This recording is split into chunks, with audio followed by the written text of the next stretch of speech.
Hello everyone, आज हम देखेंगे क्लास 12 का डिटर्मिनेंट्स जो कि हमारा एनसीईआरटी का सॉल्यूशन हो रहा है और इसमें हम 4.2 का थ्योरी कर रहे हैं, थ्योरी पार्ट होगा। और इस थ्योरी पार्ट में हम देखेंगे प्रॉपर्टीज नंबर 5। प्रीवियस लेक्चर में हमने इसका प्रीवियस प्रॉपर्टी किया हुआ है जिसका लिंक हमारे डिस्क्रिप्शन में अवेलेबल है या फिर जो हमारा वीडियो है वो प्लेलिस्ट में अवेलेबल है, तो आप उस वीडियो को वहाँ से जाकर प्ले करके देख सकते हैं।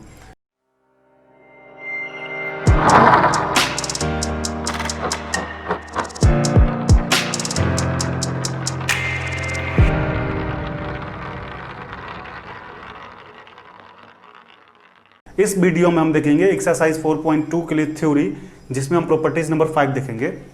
इसमें बोला जा रहा है इफ सेम और all elements of a row और column of a determinants are expressed as sum of two या more terms then the determinants can be expressed as sum of two या मोर डिटर्मिनेंट्स।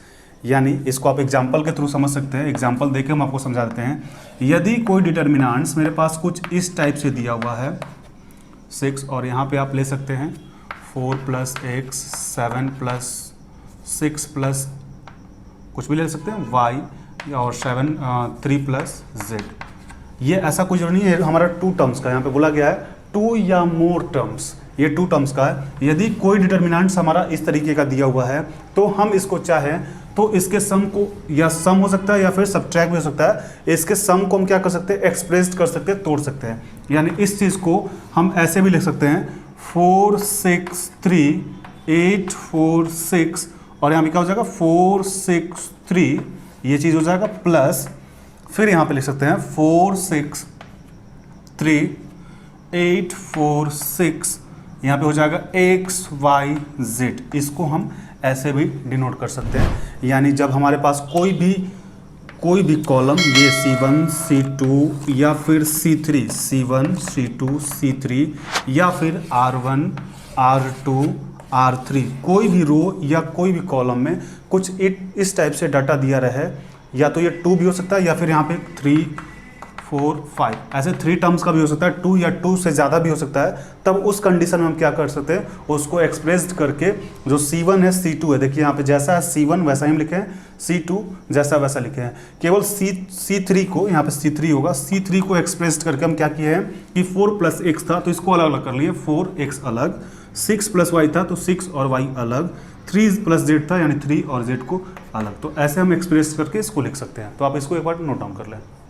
अब हम देखेंगे properties number 6, तो इसको आप ध्यान से देखेंगे। यहाँ पे बोला जा रहा है if to each element of any row और column of a determinants the equimultiple of corresponding element of other row और column are added, then value of determinants remain the same, that is the value of determinants remain same if we apply the operation. एक बार फिर से हम पढ़ते हैं।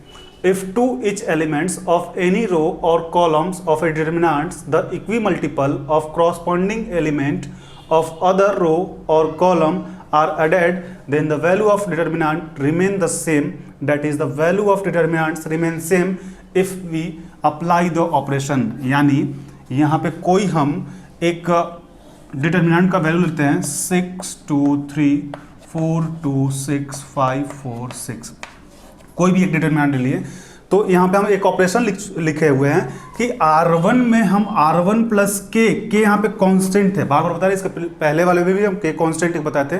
तो यदि कोई कांस्टेंट के साथ, यदि यहाँ पे ये हमारा R1 है, ये हमारा R2 है, ये हमारा R3 है, R1 R2 R3 ये है। यदि हम R1 में, ऐसा कोई जरूरी नहीं कि हम R1 ही लेंगे, हम R2 भी ले सकते हैं, R3 भी ले सकते हैं, हम बार बार आपको बता रहे हैं। तो R1 में यदि हम कोई ऑपरेशन करते हैं और इस R1 के साथ R3 को किसी कांस्टेंट के साथ जब हम मल्टीप्लाई करेंगे तो उसका जो वैल्यू होगा हमारा 0 आ जाएगा।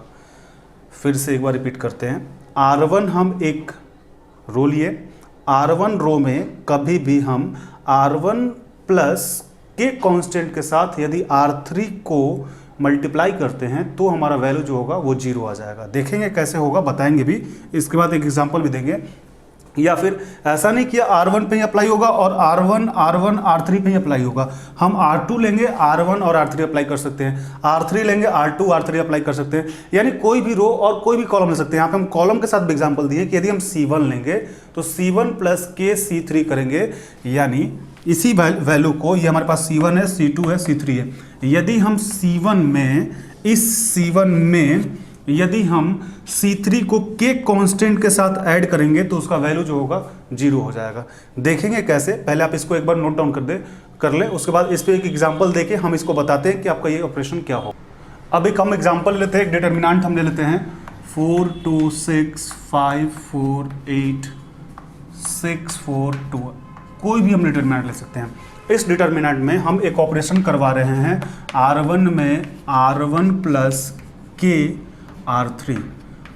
हम बार बार बोल रहे हैं कि यहाँ पे R1 की जगह हम C1 भी ले सकते हैं, C2 भी ले सकते हैं, कुछ भी ले सकते हैं, आप रो में कॉलम में किसी भी ऑपरेशन करा सकते हैं। हम ये ऑपरेशन करा रहे हैं और K की जगह पे जो हम वैल्यू लेंगे वो हम K ही ले लेते हैं, K कांस्टेंट ही ले सकते हैं। आप चाहे तो K की जगह पर 1 2 3 या फिर माइनस में कुछ भी आप वैल्यू ले सकते हैं। हम K को कांस्टेंट ही लेके चलते हैं। तो क्या हो जाएगा यहाँ पे R1, तो हमारे पास R1 पहले लिख लेते हैं 4 5 6 एंड 2 4 4 6 8 2।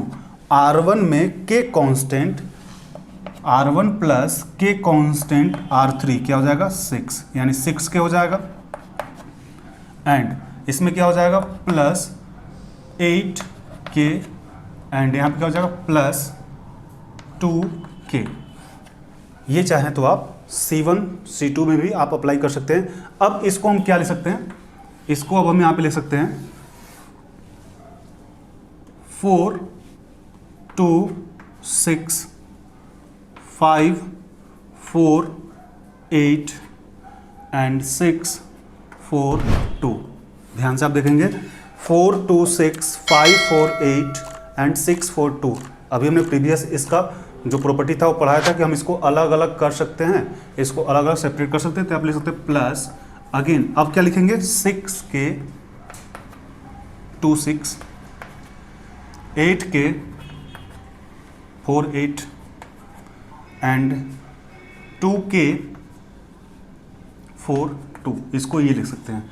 अब यहाँ पे हम क्या कर सकते हैं 4 2 6 5 4 8 6 4 2, और यहाँ पे यदि हम देखें तो क्या हम कॉमन ले सकते हैं, यहाँ पे हम K कॉमन ले सकते हैं। तो K जब कॉमन लेंगे K, तब यहाँ पे हो जाएगा 6 8 2 6 8 2।